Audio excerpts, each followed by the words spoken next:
Allez, c'est parti pour la vectorisation de ce poireau. Donc là, j'ai mon croquis que je fais glisser sur mon plan de travail.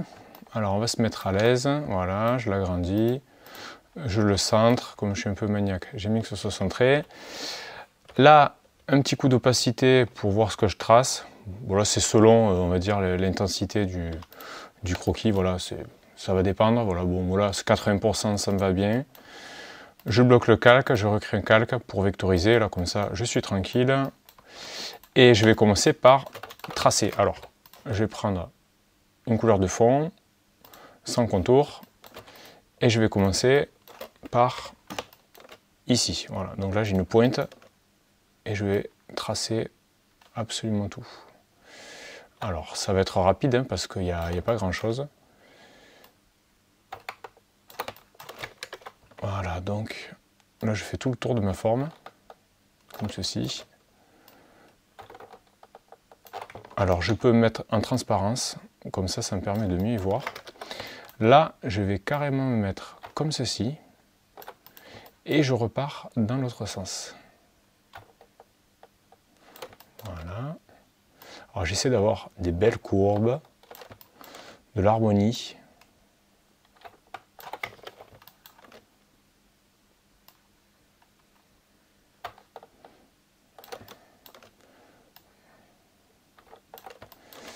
Voilà. Donc, je vais faire cette petite forme.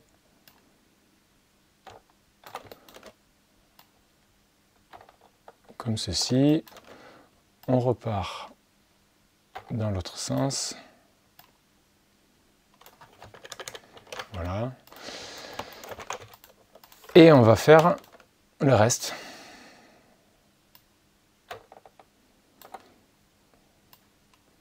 Voilà, donc là, c'est un dessin qui est rapide à faire. C'est bien parce que ça permet de mettre en avant la technique. Parce que bon, ce qui est faisable avec un croquis comme ça, c'est faisable avec un croquis plus complexe. Hein. C'est juste après une histoire de temps. Mais là, c'est vrai que c'est vraiment un croquis, c'est rapide à faire. C'est rapide à vectoriser. Donc, première étape, on vectorise tous les contours. Ce qui est bien, c'est que moi, le fait de le faire à la main, je peux choisir les plains, les déliés. Donc c'est vraiment agréable. Ça permet d'avoir vraiment un dessin. Il y a une certaine personnalité quoi, par rapport au tracé. Voilà. Et après, ça sera bon au niveau de ma forme. Hop.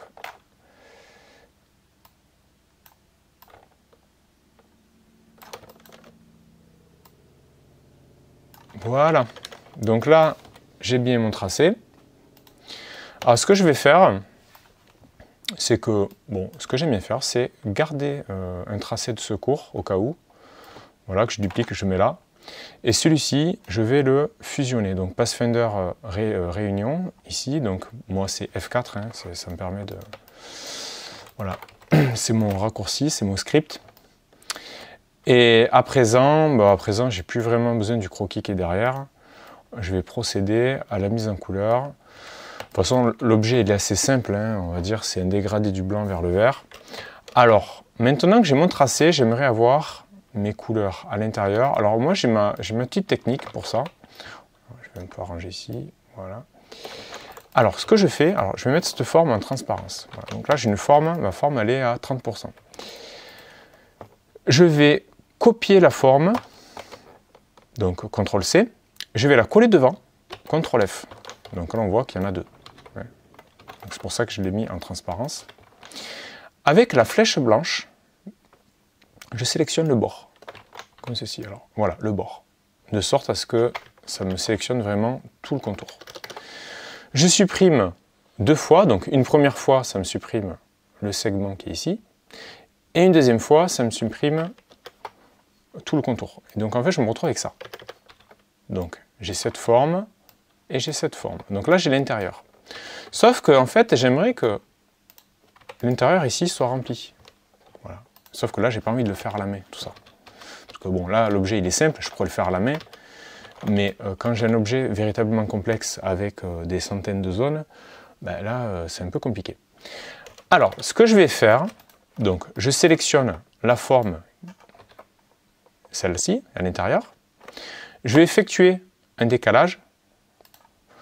Donc moi, je passe par mon raccourci. Objet, tracé, décalage. Bon, moi j'ai mis F5. Bon, là, le décalage est beaucoup trop fort. On va mettre 0,5, comme ceci. Ou on va mettre même, allez, on va mettre 2. Donc là, vous voyez que ma forme à l'intérieur est désélectionnée. C'est mon décalage qui est sélectionné. Et ce que je vais faire, je vais fusionner mon décalage avec le contour. Donc je prends la flèche blanche, par exemple, ici, l'outil sélection directe. Je reste appuyé sur Shift pour sélectionner le contour. Donc là, j'ai mon décalage qui est sélectionné et le contour. La seule chose qui n'est pas sélectionnée, c'est la forme à l'intérieur. Maintenant que j'ai mon décalage, le produit de mon décalage qui est sélectionné avec le contour, là, j'effectue un Pathfinder réunion. Et il se passe quoi? Ben là, j'ai bien ma forme à l'intérieur et la forme du fond, comme ceci. Alors, ça, je vais faire un Pathfinder division, où je dégroupe, ça va dépendre. Non, là, il faut faire un Pathfinder division, donc Pathfinder division. Je dégroupe, ça me permet d'avoir des formes séparées, comme ça. Alors, c'est parti. Là, on va faire alors le contour. On va prendre un contour. Voilà, légèrement bleuté, comme ça. Je vais copier-coller devant cette même forme. CTRL-C, CTRL-F. Et donc, là, j'ai 2 fois le contour. Et ce que je vais faire, c'est que là, j'aimerais avoir un vert. Alors, ça va être un vert qui va être en dégradé vers le transparent. Vous allez comprendre. Donc là, je choisis voilà, un vert sympa. Donc, je l'amène, mon vert, sur ma barre de dégradé. Et là, je mets 0%, comme ceci. Donc, on va refaire un petit peu le dégradé. Voilà. Bon, maintenant, je vais traiter l'intérieur. Alors, l'intérieur, ce que je vais faire... Alors, déjà, je vais gérer mes ombres. Les ombres propres de mon objet. Donc là, on va dire que je vais mettre une ombre. Alors, une ombre ou plutôt la lumière. Ça va dépendre comment je vais le gérer. On va plutôt le gérer... Allez, je vais tracer plutôt les zones de lumière. Donc là, j'ai mon tracé ici. Donc je prends cette zone-là, cette forme. CTRL-C, CTRL-F pour copier-coller devant. Je sélectionne ma forme. Et là, Pathfinder intersection. Comme ça, je me retrouve avec ça. Ensuite, bon, là, évidemment, je le fais, j'improvise mes zones de lumière. C'est-à-dire que j'ai choisi que ma lumière venait de droite. Donc là, j'ai mes petits, on va dire, les reflets ici. Donc pareil, là, je prends cette forme, CTRL-C, CTRL-F, multi-sélection, Pathfinder intersection. Et pareil pour cette forme. Ici, je dépasse, voilà. Donc je me retrouve avec cette forme-là. Pareil, je prends cette forme, CTRL-C, CTRL-F pour copier-coller devant, multi-sélection avec cette forme ici, et Pathfinder intersection. Et je vais faire de même ici. Voilà, donc là, donc toujours pareil, j'essaie d'avoir des courbes bien harmonieuses. Voilà, je déborde. Je sélectionne ma forme, copier-coller, donc CTRL-C, CTRL-F, Pathfinder, intersection, voilà, comme ceci. Et on va faire une petite zone de lumière ici. Voilà, ça fera sympa. Donc, CTRL-C, CTRL-F, multi-sélection et F3 pour le Pathfinder intersection. Là, on aura une petite ombre ici. Donc pareil, CTRL-C, CTRL-F, multi-sélection, F3 pour le Pathfinder intersection. Et on va avoir des ombres portées ici. Donc là, je respecte la forme de l'objet, donc des petits arrondis. Je déborde, je sélectionne ma forme, CTRL-C, CTRL-F, multi-sélection, F3. Et pour terminer, pareil. Donc là, c'est une partie un peu bombée, hein. C'est un poireau, donc voilà, il est en volume. Donc mes ombres sont en volume aussi. Donc je sélectionne ma forme, CTRL-C, CTRL-F, multi-sélection, F3. Donc là, j'ai tout ce qu'il me faut. À présent, ce que je vais faire, c'est que je vais sélectionner mes formes principales. On va les mettre en vert. Là, ce vert, il n'est pas assez foncé. On va foncer un petit peu. Alors oui, surtout celui-là. Voilà. Ce vert-là, on va le mettre en dégradé vers le transparent. Voilà. Ici, on va mettre 0. Et j'aimerais avoir une autre forme dessous. Donc, la même forme que ça, mais en blanc. Donc là, je vais faire CTRL-C, CTRL-B pour coller derrière. Et là, voilà. Donc là, dessous, j'ai la même forme, mais qui est en dégradé.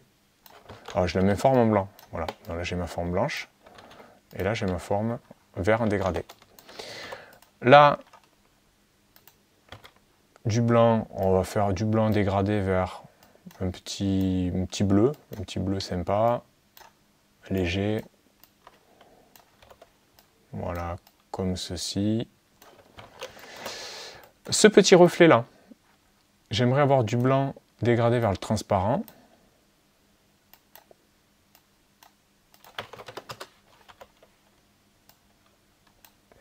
Voilà. Alors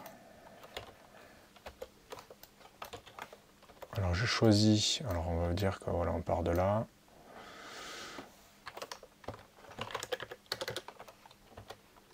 Et on va gérer aussi ces petites zones là. Alors ce que je vais faire, j'aimerais avoir un vert beaucoup plus pétard ici. Et ça en dégradé vers le transparent.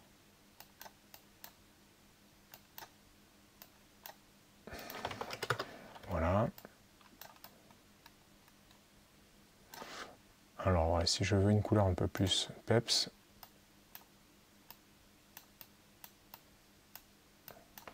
Alors après je peux gérer si je le souhaite indépendamment, hein, chaque dégradé. Et là, ce sont mes petites ombres. Alors pareil, je vais les mettre un petit peu teintées en vert. Et là, je les mets en transparence. Hop, comme ceci. Voilà, donc là, j'ai mon poireau. Alors, je vais décaler ça. Mon bleu, là, j'aimerais qu'il soit un peu plus soutenu. Alors, ce que j'aurais pu faire, c'est qu'en fait, plutôt que le déplacer, je peux faire CTRL 3 pour le bloquer. Et comme ça, j'ai accès à la forme qui est derrière. Voilà, c'est un peu plus pratique. Alors, voilà, donc là, il faut bien que je fasse attention. Non, là, je l'ai rendu invisible. C'était CTRL 2, je me suis trompé. Voilà, donc là, j'ai bloqué le dégradé en vert, là. Et là, j'ai bien accès à cette forme. Voilà, ça me permet de sélectionner la forme sans attraper celle qui est devant. Donc, CTRL Alt 2 pour redébloquer ma forme. Donc là, j'ai redébloqué ma forme ici. Pour mes petites ombres, bon là, je l'ai mis à 30, je peux mettre à 40%. Sinon, je peux le gérer aussi en dégradé vers le transparent, éventuellement. Comme ça, si c'est un peu trop soutenu. Donc là, je décale comme ceci ma couleur vers ma barre de dégradé. Et là, comme ceci. Donc là, comme c'est un dégradé vers le transparent, ça me permet de... Voilà. Voilà, que ce ne soit pas trop présent non plus. Donc là, j'ai mon poireau. Ben, si ça me va, ben, ce que je peux faire, c'est... je peux grouper. Alors, le dégradé de vert, je peux le... Voilà. Ça, on va le mettre dans l'autre sens. Voilà, comme ça. Voilà, ben, quand ça me plaît, je sélectionne mon objet comme ceci. Et je le groupe. Voilà, ben, j'ai terminé la vectorisation de mon poireau. Donc c'est plutôt sympa comme résultat. Hein, c'est assez facile à faire. Hein. Voilà, donc là j'ai gardé cette forme de secours, parce que des fois ça peut arriver qu'en fusionnant mon contour, je change d'avis sur certaines formes. Et donc ça me permet d'avoir quand même mes formes qui ne sont pas fusionnées, au cas où, je les garde dans un coin. Et voilà, ça sera tout pour la vectorisation de ce croquis.